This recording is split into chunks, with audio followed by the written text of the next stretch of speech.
रहमतुल्लाहि व बरकातहू। मैं भी सब कुछ सीख गया।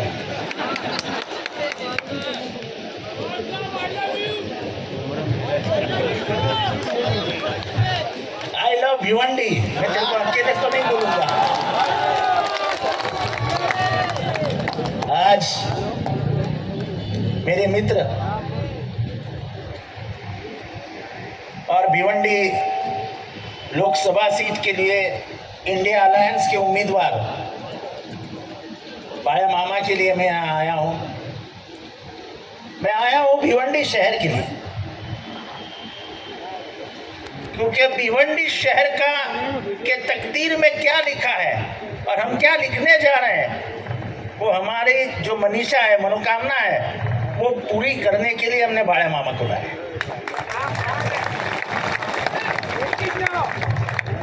क्योंकि 2014 के बाद भिवंडी को अनदेखा कर दिया। मुझे नहीं पता लोग इतना भी गणित में चूक सकते हैं। कितना करोड़ का काम लाया बोलते हैं? मैं जिंदगी में राजनीति छोड़ दूंगा कि 35 नहीं 3,500 करोड़ रुपए का काम बता दिया।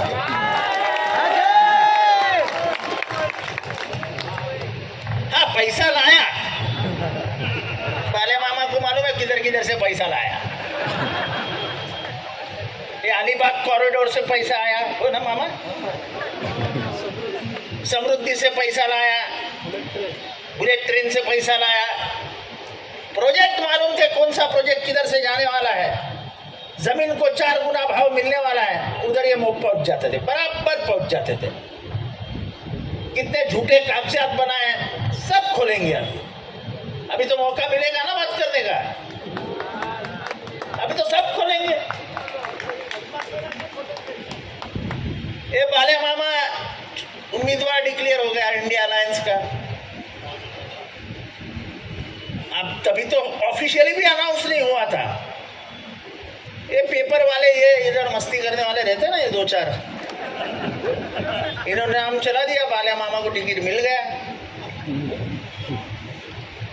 बस पूरी प्रशासकीय यंत्रणा काम पे लग गई। 4 पोकलेन पहुंच गई इनके गोडाउन के ऊपर। एक बनाया कंक्रीट का रास्ता उखाड़ के फेंक दिया। ये क्या जुल्म है? तुमको कौन सा हक पहुंचता है किसी के पसीने से बने हुए धंधे को हाथ लगाने की? अगर हम पूछे तुमसे कि तुम्हारे गोडाउन क्या गुरुचरण पे नहीं बने हैं? क्या तुम्हारे गोडाउन हर कानून का दायरा पार करके बने हैं? तो फिर अगर इतना ही सच है तो बताओ मंत्री जी, अश्विनी जोशी की बदली क्यों की? क्योंकि अश्विनी जोशी ने पूरे 7/12 का तलाश करना शुरू कर दिया था। और इनके जितने दोस्त थे, त्रिवेदी, त्रिपाठी, शाह, सब इनके दोस्त तो ऐसे ही है ना, सब त्रिवेदी, त्रिपाठी, शाह, अग्रवाल, इनका कोई मात्रे ऐसा दोस्त नहीं रखते हो। छोटी मोटी हस्ती ऐसो दिस्ती नहीं करते हो। और खान, सैयद, ये तो भूल ही जाओ, वो तो दोस्त मंजूरी नहीं उनको।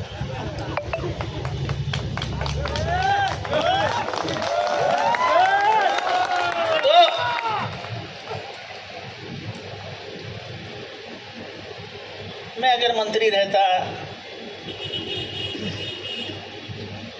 तो सबसे बड़ा कारोबार भिवंडी का क्या है आज की तारीख में? लूम और गोडाउन। मैं ये कोशिश करता कि 10 साल में मेरा एक निशाना रहता कि जितना हो सके मैं गोडाउन को मदद करूंगा, जितना हो सके मैं लूम को मदद करूं। एक 5 पैसे की मदद की, 5 पैसे की। मैं आपसे पूछ रहा हूं, मुझे ऐसे गूंगे बहरे सुनने वाले अच्छे नहीं लगते। जरा सामने से आवाज आता है ना तो वक्ता को भी मजा आती है बात करने। ऐसे बैठे गूंगे जैसे पैरालिसिस हुए ऐसे।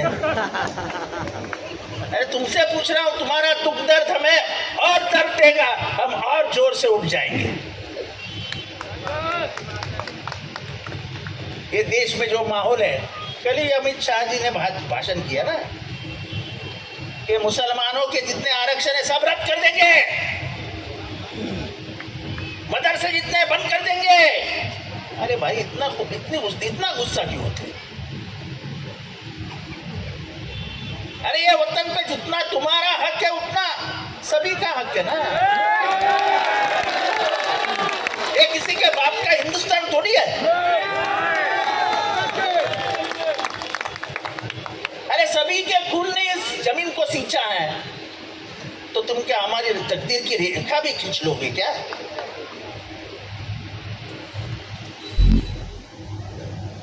जब आदमी काम नहीं करता, वो फितने लगाने की कोशिश करता है, हिंदू मुसलमान, हिंदू मुसलमान, हिंदू मुसलमान, हिंदू मुसलमान। क्या बताएंगे? 15 लाख तो अमित शाह ही नहीं बोल दिया कि मोदी साहब का वो जुमला था, तो वो भूल जाओ, वो तो भूल ही जाओ। अभी उसका इंतजार मत करो, 15 लाख नहीं आने वाला है। अमित शाह जी ने बोल दिया कि वो झूठा था। अभी झूठा कौन बोला? कौन बोला? 15 लाख दूंगा कौन बोला? तो उन्होंने जब बोला झूठा था, तो झूठा कौन है? तो अमित शाह बोल रहे हैं, हम किधर बोल रहे हैं? मोदी जी झूठे हैं ऐसे हम तो नहीं बोल रहे हैं, ये तो अमित शाह बोल रहा है। 2 करोड़ रोजगार देंगे। इधर एक भी माय का लाल है क्या जो बोलेगा हमको रोजगार मिला हो? तो उठाओ आज। मिला? गैस के सिलेंडर का भाव कम हुआ? स्मृति ईरानी ने इसके ऊपर बात की, कहीं दिखाई दिया? ऐसा है पिछले 10 साल में पेट्रोल का भाव 63 से 103 हो गया। महंगाई 10 गुना बढ़ गई। दाल का भाव 3 गुना बढ़ गया। बराबर है? मेरी महिलाएं, मेरी बहनें बताएं, उनको क्यों यार ये किनारे कर दिए यार? बहन लोगों को उनको इधर जगह देनी चाहिए थी ना। ये गलत बात है। अगले बार जब भी तुम आओगे इधर बैठोगे, तुमको ऐसा मुझे देखना अच्छा नहीं लगता है।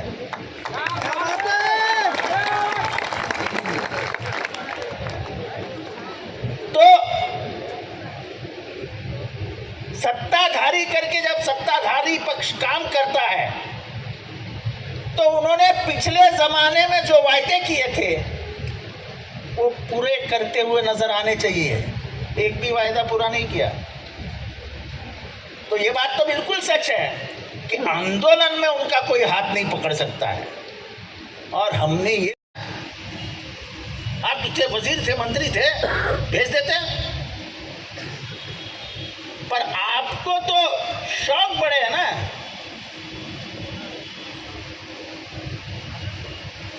यहां पे जितनी भी इंडस्ट्रीज है आजू बाजू में, इतनी इधर उधर से हफ्ता कौन वसूल करता था? उसका नाम बताओ। कपिल पाटिल। हंसते मत बोलो यार, हिम्मत है तो कपिल पाटिल नहीं वसूलता था, वो गोडाउन है सुमित पाटिल। ये देखो असली नाम बाहर आया। कपिल पाटिल का नाम लेके उसको बदनाम मत करो। वो अच्छा, लेकिन जो गैंग वो पालता है वो बहुत बुरी है। स्कॉर्पियो बटा, अरे ले लो, तुम भी मिले तो ले लो स्कॉर्पियो, कोई बुरा नहीं होगा। जिसके घर में पैसा है उसके घर में से 2 नोट उठाई तो कुछ बुरा नहीं होता है। और पैसा उसके मेहनत का होता तो मैं आपको गाली देता।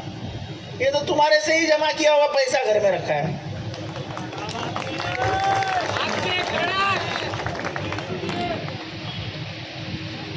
हम ये जरूर कहेंगे कि हम भिवंडी को मुमरा बनाएंगे।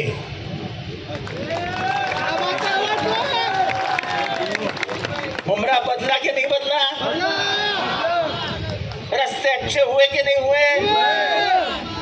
आज मोहम्मद अली की रोड के बाद सबसे बड़ा मार्केट अगर कहीं बैठता है तो इंशाल्लाह मुझे कॉलर ऊपर करके बोलने में आनंद होता है कि बुमराह का है। अमन शांति है, कोई भाई नहीं, कोई दादा नहीं, कोई वसूली नहीं, चुटपुट करते रहते, वो तो आदत है अपने लोगों को, कोई गलत बात नहीं।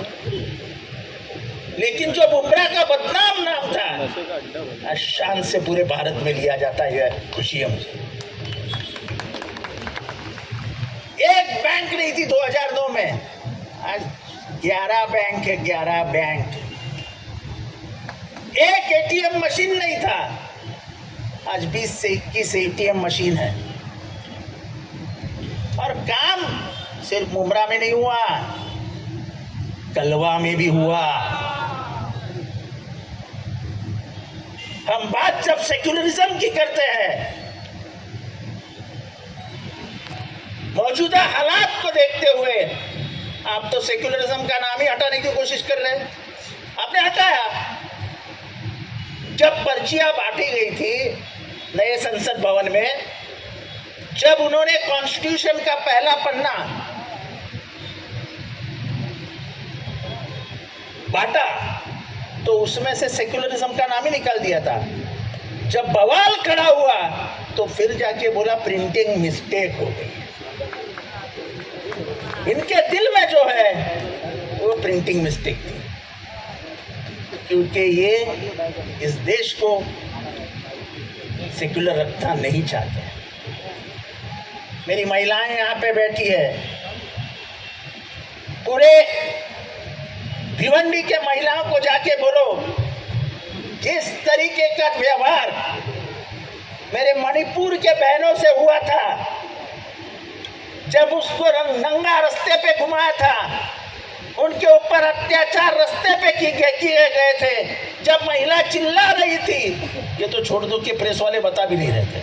आपको नहीं बोल रहा हूं, गलत मत लेना, लेकिन बड़े बड़े प्रेस वालों गायब होते थे। ये देश इंदिरा गांधी का देश है। एक औरत जिसने खुले सभा में अमेरिका को बोल दिया था कि किसी भी जुल्म और जबरदस्ती का सहन ना तो मैं करूंगी और न मेरे लोग करेंगे। तुमको जितनी दादागिरी करना है कर लो, हम आपके सामने नहीं झुकेंगे। ये थी इंदिरा गांधी। हमें फक्र है कि वो औरत हमारी प्राइम मिनिस्टर थी, कोई पुरुष से कम नहीं थी। कर हम बाहर देश जाते हैं तो लोग पूछते हैं मणिपुर में क्या हुआ, क्या बोले हम उनको कि हमारे बहनों को नंगा कर दिया था? क्या बोले उनको कि हमारे बहन के ऊपर बलात्कार किया गया था? क्या दुनिया वाले पूछेंगे नहीं कि तुम लोग क्या अंधे थे? मुझे ये नहीं समझ में आता आज के रोज में कि भारत के आवाम को गुस्सा आना क्यों कम हो गया है। क्या हो गया है भारत के आवाम को? इतना अन्याय और अत्याचार बढ़ता हुआ देख रहा है। वो बेंगलोर में एक अकेली लड़की उतरी स्कूटर से, बिना पर्दा निशीन थी, उसके पास पहुंचे सब हमारे बजरंग दल के गुंडे। अरे साला, वो औरत को सलाम करना चाहिए, घबराई नहीं। पर ये कौन सा तरीका है कि एक लड़की चल रही है और 100 गुंडे उसके पीछे चिल्ला रहे हैं? ये हिंदू संस्कृति नहीं है। हम हिंदू ऐसे नहीं है। कितना वो हिंदू है उससे ज्यादा मैं हिंदू हूं और किसी का सर्टिफिकेट लेने के लिए मोहताज नहीं हूं।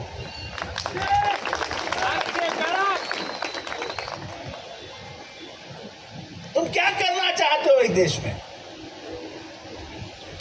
कल परसों किधर ब्लास्ट हुआ, 2 आरोपी पकड़े गए, दोनों कर्नाटक के थे। यानी बम ब्लास्ट तुम लोग करने का और आस्ते से सुई ढकेल देने की उसकी तरफ।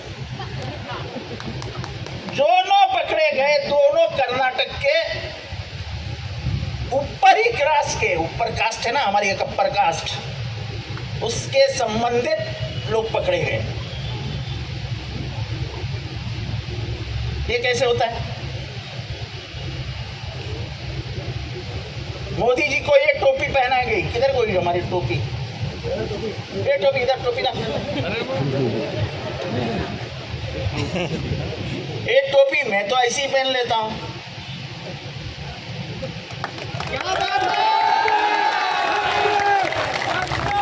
इससे क्या होता है? इससे किसी का धर्म भ्रष्ट होता है? इससे किसी का धर्म भ्रष्ट होता है क्या? लेकिन दुनिया को दिखाने के लिए जब ये टोपी पहनाने गए तो उन्होंने कहा नहीं, मैं ये टोपी नहीं पहन सकता। जब उनको इंटरव्यू में पूछा गया कि इतने मुसलमान मारे गए, आपको दुख हुआ कि नहीं हुआ? बोले गाड़ी के नीचे कुत्ते आते हैं और मर जाते हैं तो दुख तो होता ही है। तो इंसान को कुत्ता कहने का कौन सा तरीका है? महंगाई बढ़ रही है, बेरोजगारी बढ़ रही है। आपको इलेक्टोरल बॉन्ड्स के बारे में मालूमात है कि नहीं? हाथ उठा के बताओ, इलेक्टोरल बॉन्ड्स किसको मालूम है? सच बताओ, सच सच बताओ, किसको मालूम है? देखो अनजान कितने लोग हैं। देखो कैसे लड़ोगे बीजेपी से, कैसे लड़ोगे बीजेपी से जब तुम्हें मालूम ही नहीं कि देश दुनिया का सबसे बड़ा कांड कौन सा है? तो वो इलेक्टोरल बॉन्ड्स का कांड है। कैसा कांड है?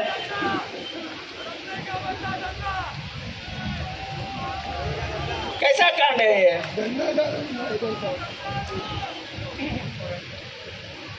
अभी ये एक बड़े कंपनी के मालिक है,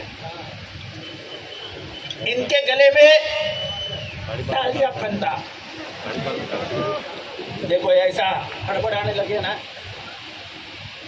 फिर वो छुड़ाने के लिए थोड़ी सी सेल कर देने की।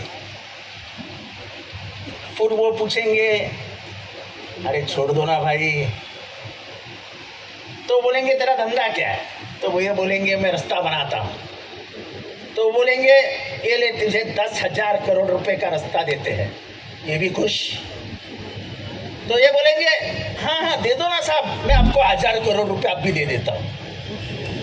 यानी एक तरफ चंदा दो, चंदा मिला धंधा लो, चंदा दो धंधा लो, चंदा दो धंधा लो।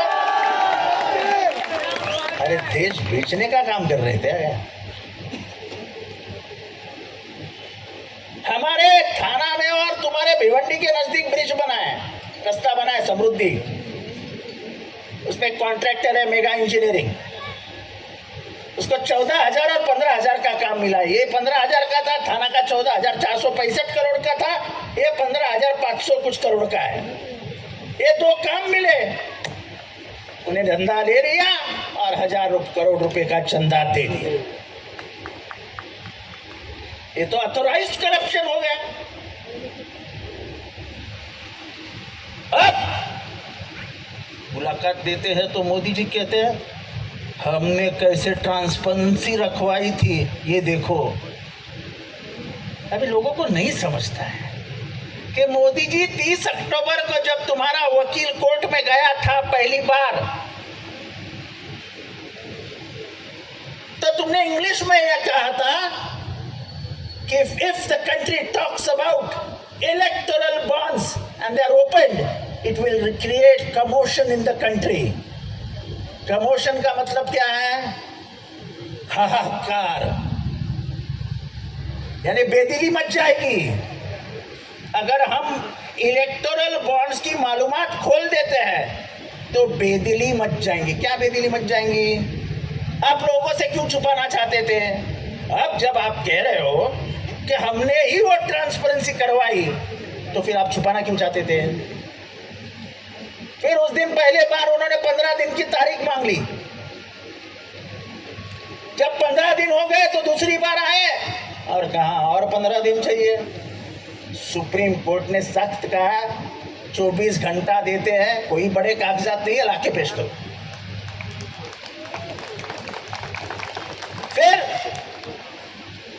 उसको और आगे लेके जाने के लिए एसबीआई ने हरीश साल्वे को वकील किया, जो इंग्लैंड में बैठता है। हरीश साल्वे की फी कितनी है ये आरटीआई में डाला तो एसबीआई बताने को तैयार है। एसबीआई के बाप का पैसा नहीं है, हमारा पैसा एसबीआई में है। एसबीआई में जो भी पैसा है वो इस देश का पैसा है, तो किसी के बापजादाओं की मालमत्ता नहीं है। हरीश साल्वे एक दिन का 1 करोड़ रुपया लेता है, 1 करोड़। उसने भी जोर जोर से चिल्लाना शुरू किया तो सुप्रीम कोर्ट के मुख्य न्यायाधीश ने कहा, भाई तुम रास्ते पे नहीं खड़े हो और रास्ते के चौक सभा में नहीं बात करो, जरा रास्ते से बात करो। और फिर कहा कि 24 घंटे के अंदर पूरा हिसाब ला के सुप्रीम कोर्ट में दो। उसका किसने किसको दिया, किसने किसका लिया, ये सब मालूमात इस देश को मालूम होनी चाहिए। इसलिए आज हमें पता चला कि क्या हो रहा है देश में। कोविड में सबको मालूम है कि इंजेक्शन बहुत फेमस था, उसका नाम था रेमडेसिविर। मालूम है, जानते हो रेमडेसिविर का नाम जानते हो? कि इधर वो गांवठी अध्यक्ष औषधि चलता था, मालेगांव का औषध चलता था। रेमडेसिविर इतना चलने वाली दवाई थी कि पूछो मत।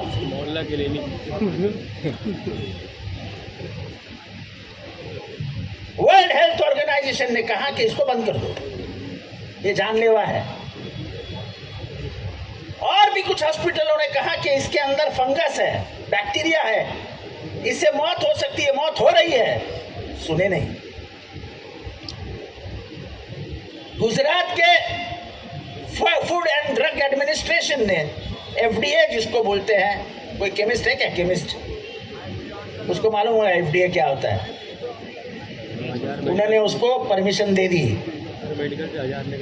और अब पता चलता है हजारों मौत होने के बाद कि वो मौत के जिम्मेदार रेमडेसिविर थी। और रेमडेसिविर देने के लिए इलेक्टोरल बॉन्ड्स में कितना पैसा दिया गया? 85 करोड़ रुपीस, 85 करोड़ रुपया इलेक्टोरल बॉन्ड्स को दिया गया। तो तुम्हारे मौत के जिम्मेदार होने के नाते तुम्हारी मौत की फिक्र नहीं थी उनको 85 करोड़ रुपए की फिक्र थी जो उनको मिलने वाले थे। इंसानियत कहीं है? बोले गुजरात मॉडल लेके आएंगे। 10 साल में गुजरात मॉडल तो आया नहीं है, लेकिन उड़ता गुजरात दिखा दिया। आज सबसे ज्यादा ड्रग्स गुजरात में पकड़े जाते हैं। 3000 करोड़, 4000 करोड़, ये ड्रग्स कहां से आते हैं और फिर गुजरात में ही क्यों उतरते हैं? क्योंकि गुजरात में आज ड्रग्स को प्रोटेक्शन देने वाली गवर्नमेंट बैठी है। इतने ज्यादा तादाद में ड्रग्स कोई लाने की हिम्मत नहीं करेगा जब तक उसको गवर्नमेंट का प्रोटेक्शन नहीं रहेगा। 3000 करोड़ के ड्रग्स। और भाइयों और बहनों, मैं आप सभी लोगों से गुजारिश करूंगा कि हम इंडिया अलायंस में काम कर रहे हैं। अब ये जो बैनर है ना, ये बैनर बदलना पड़ेगा। आज से इधर कोई भी पर्सनल नाम नहीं रहेगा। इंडिया अलायंस के उम्मीदवार बाड़ा मामा म्हात्रे रहेंगे। फोटो में शरद पवार, सोनिया गांधी, उद्धव ठाकरे, मुलायम सिंह यादव, अखिलेश यादव, फिर हमारे आपके नेता केजरीवाल, ऐसे सब लोगों के फोटो लगाओ। हमको हम एक है, ये दुनिया को दिखाओ। आपसी झगड़े में हम भारत की बर्बादी नहीं चाहते। हमने सुना है कुछ लोग पैसे बांट रहे हैं, उसे ये मालूम है कि मुसलमान ईमान नहीं बेचता, और जो ईमान बेचता है वो मुसलमान नहीं। ये चुनाव ऐसा है कि ये लड़ाई उसूलों की है, ये लड़ाई भारत जिंदा रहेगी कि नहीं इसकी है, ये लड़ाई जमहूरियत जिंदा रहेगा कि नहीं उसकी है। अगर भारत के संविधान को मिटने की बात हो रही है और आप किसी से 5,000 और 10,000 और 3 लाख और 1 लाख ले रहे हो, तो आपके जैसा बेशर्म आदमी अल्लाह ऊपर से देख रहा है। जन्नत तो छोड़ दो, क्या बोलते हो उसको, जहन्नम में भी न समझने होगा। अल्लाह कोई गलत जगह ढूंढ लेगा तुमको भेजने के लिए कि जब वक्त तुम्हारे मिट्टी को बचाने का आया, तुम्हारे वतन को बचाने का आया, तब तुमने उंगली खराब करके ली। तुमको जहन्नम में जगह नहीं है, जन्नत तो छोड़ी दो। ऐसे कुछ लोग हैं और मैं ऐसा मुंहफट आदमी हूं कि और 10 दिन में अगर ये हरकतें बंद नहीं हुई, जो आप उसकी सुपारी लेके किसी और का नाम ले रहे हो, तो तुम मुसलमान विरोध में काम कर रहे हो। तो ध्यान में रखो, हम हमारी जान हथेली पे लेके जितेंद्र आव्हाड पिछले 30 सालों से जान हथेली पे लेके खेल रहा है। धमकियां तो हर दूसरे दिन आती है, घर के ऊपर हमलावर आके भी गए, पकड़े गए, लेकिन जब हक की बात आती है तो जितेंद्र आव्हाड कभी एक कदम भी पीछे नहीं जाता है। उत्तर प्रदेश के अधिकारी आके बैठे थे 3 महीने पहले कि मुमरा में धर्मांतरण हुआ है और बहुत ज्यादा हुआ है। मैं दूसरे घंटे कूद गया, बोला एक नाम बताओ। जैसा ही मैं कूद गया, माहौल गर्म होने लगा। थाना पुलिस ने प्रेस कॉन्फ्रेंस ले लिया कि एक भी धर्मांतरण नहीं हुआ, क्योंकि सवाल पूछने वाला जगह पे खड़ा था।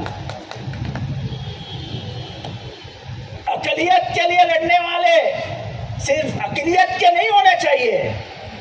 ये देश सभी का है, सभी इसके मालिक है। हमें गंगा जमुना की तहजीब बचानी चाहिए।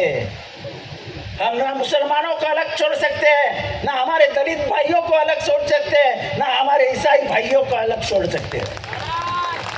हम चारों लोग ऐसे हाथ पकड़ के रहेंगे, तब इस हाथ के बीच में भारत बचा रहेगा।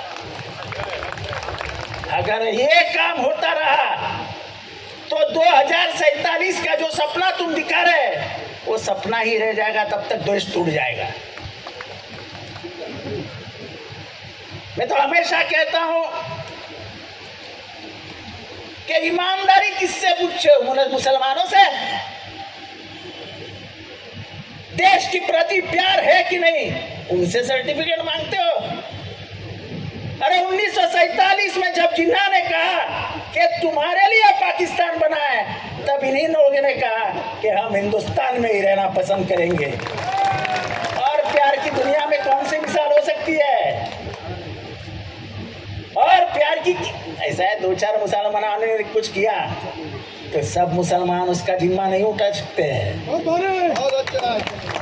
किसी एक कौम को बदनाम करने के लिए किसी एक आदमी को खड़ा मत करो। मैं तो कहता हूं, मैं कोविड से बच गया। पूरे कलवा मुमरा में मेरे लिए दुआ होती थी। कलवा मुमरा से मेरे बीबी को कम से कम दिन में 1000 फोन आते थे, और खास करके औरतों के आते थे कि बोलो साहब कैसे। औरतें रोती थी मेरे बीबी के कान में। ये प्यार मुझे बचा के लेके आया, वरना मैं तो गया था। ये प्यार का मतलब हिंदुस्तान है। देश 5 कोस पे बदले पानी, 5 कोस पे बदले वानी। यहाँ पानी पियोगे गोदावरी का, पानी पियोगे जमुना का, पानी पियोगे गंगा का, तो आपको अलग जायका नजर आएगा, बदल जाता है। हमारी हिंदी और तुम्हारी हिंदी बदली हुई है कि नहीं?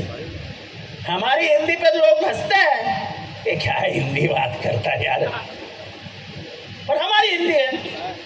तो यही है भारत, अनेकताओं में एकता, यही है इस देश की विशेषता। हम कपड़े में अलग रहेंगे, हम पैंट में अलग रहेंगे, हम भाषा में अलग रहेंगे, लेकिन हमारी खून और हम जिस मिट्टी से प्यार करते हैं वो एक ही है, और वो मेरे भारत की मिट्टी है। अगर इस भारत के मिट्टी को दाग लगाने की कोई कोशिश कर रहा है तो मुझे हाथ उठा के बताओ कि तुम उसके खिलाफ लड़ोगे कि नहीं लड़ोगे। इसे हाथ उठा के मत बताओ।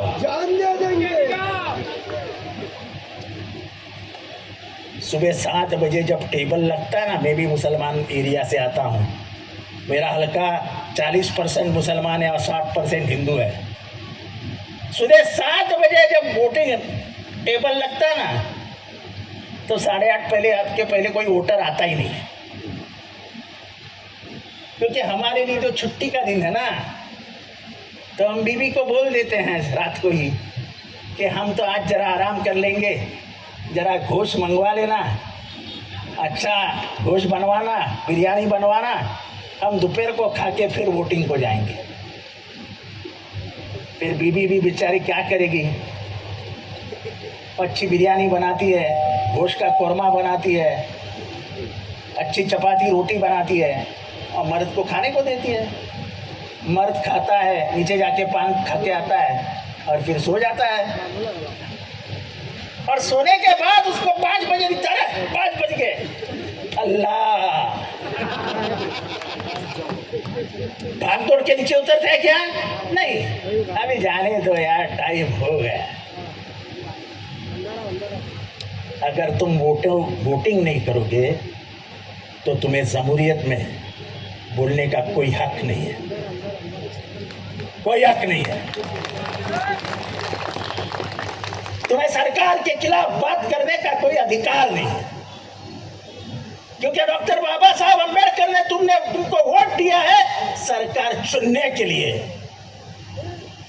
बोलने के लिए तो 100 तैयार हो जाएंगे, लेकिन अगर 10 ही उसमें से वोट करेंगे तो 90 को चुप बैठने के सिवा कोई अधिकार नहीं। मार खा रहे हो ना, खाओ, क्योंकि जब वक्त आया था तुमको सरकार बदलने का, तुम बिरयानी खा रहे थे। तो अल्लाह भी देख रहा है कि इनको सबक मिलना चाहिए। ये अल्लाह सबक सिखा रहा है कि तुमको वोट का अहमियत नहीं है, वोट का तुमको कोई इंपॉर्टेंस नहीं है।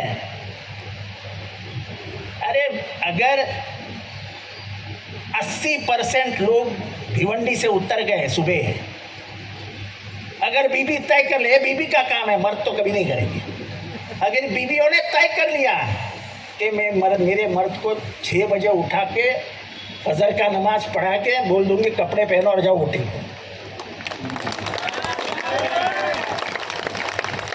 मैं भी आती हूँ साथ में, दोनों मियाँ बीबी निकले, पहले वोटिंग को गए, वोट किया, फिर गोश्त की दुकान में जाओ, गोश्त लेके आओ, फिर बिरयानी खाओ, सो जाओ, कोई परवाह नहीं। पर तुम सो जाओगे तो ये देश की जमहूरियत सो जाएगी। तुम सो जाओगे तो जो अन्याय अत्याचार हो रहा है वो बढ़ता ही जाएगा, क्योंकि तुम सो रहे हो। और सोए हुए आदमी को जगाना किसी का भी काम नहीं है। अगर उसको ही होश आवास नहीं है तो फिर क्या करेंगे? हम तो चिल्लाते रहेंगे, और क्या कर सकते हैं? हमारी जानें जाएंगी और क्या हो सकता है, लेकिन उसकी कीमत आपको नहीं है। तुम्हारे भाई मारे जा रहे हैं, तुम्हारी बहनें मारी जा रही है, आवारा हो रहे हैं बच्चे, यतीम हो रहे हैं, तुमको कुछ पड़ी है? कुछ नहीं पड़ी। एक दिन आराम का मिलता है, मैं क्यों आराम नहीं करूं, ऐसी बात होती है हमारे में। मेरे भाइयों और बहनों में जो कुछ कह रहा हूं ना, यहां से कह रहा हूं, यहां से। ये बाले मामा नहीं खड़ा है, ये देश की जमहूरियत को बचाने वाला, इसके कॉन्स्टिट्यूशन को क्या बोलते हैं, उसको दस्तूर। हम हमेशा दीन और दस्तूर की बात करते हैं, लेकिन बचाने के लिए तो कोई नहीं काम करता है। अगर तुम असली मोमिन हो, ईमान पसंद मोमिन हो, तो पहले जाके कल मस्जिद में कसम खाओ, किसी के पैसे को हाथ नहीं लगाएंगे। ये लड़ाई हम तुम्हारे लिए लड़ रहे हैं, हमारे लिए भी लड़ रहे हैं, क्योंकि जितना जरूरत तुमको है जमहूरियत की, जितनी जरूरत है तुमको दस्तूर की, उतनी जरूरत हमको भी है। अगर हम और तुम मिलके हाथ पकड़ के अगर ये दस्तूर नहीं बचा सके, तो फिर डॉक्टर बाबा साहब अम्बेडकर के आंसू ऊपर से नीचे गिरेंगे। ये कितनों को मालूम है कि औरतों को मतदान का अधिकार अमेरिका में 350 साल के बाद मिला, औरतों को मतदान का अधिकार इंग्लैंड में 250 साल के बाद मिला, और हमारे देश में एक ही दिन पुरुषों को और महिलाओं को आरक्षण का अधिकार मिला। ये नहीं है कि टाटा और बिरला को 10-10 वोट देने का अधिकार है। यहाँ तो मुझे क्या, बाल्या को क्या और शोएब को क्या, एक ही वोट का अधिकार है, और अनिल अंबानी और मुकेश अंबानी को भी एक ही वोट का अधिकार है। तो सब समान है, लेकिन हम पहचानते नहीं हमारे ताकत को। हमारा एक वोट इस देश दुनिया को बदल सकता है, इस भारत को बदल सकता है, इस भिवंडी को बदल सकता है। ये याद रखिए, दिन नजदीक आ रहा है, एक महीना। बाल्या मामा से उम्मीद मत करो कि बाल्या मामा बहुत पैसा बांटेगा।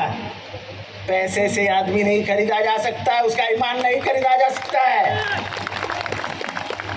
जाओ घर पे, बताओ लोगों की कि क्या अहमियत है तुम्हारे वोट की।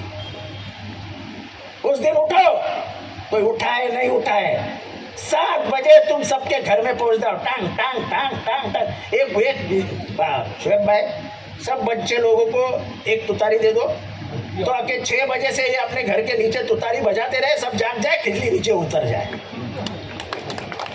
लोगों को नीचे उतारो, अपने आप वोटिंग बढ़ जाएगी और बाल्या मामा जीत जाएगा। बहुत लंबा चौड़ा भाषण किया मैंने, आया तो मैं 2 मिनट बोलूंगा, बात करके जाऊंगा, पर मेरी आदत है माइक दिख गया तो ज्यादा ही बोल देता हूँ। तो इन्हीं लफ्जों के साथ खुदा हाफिज, जय हिंद, जय महाराष्ट्र, जय भीम।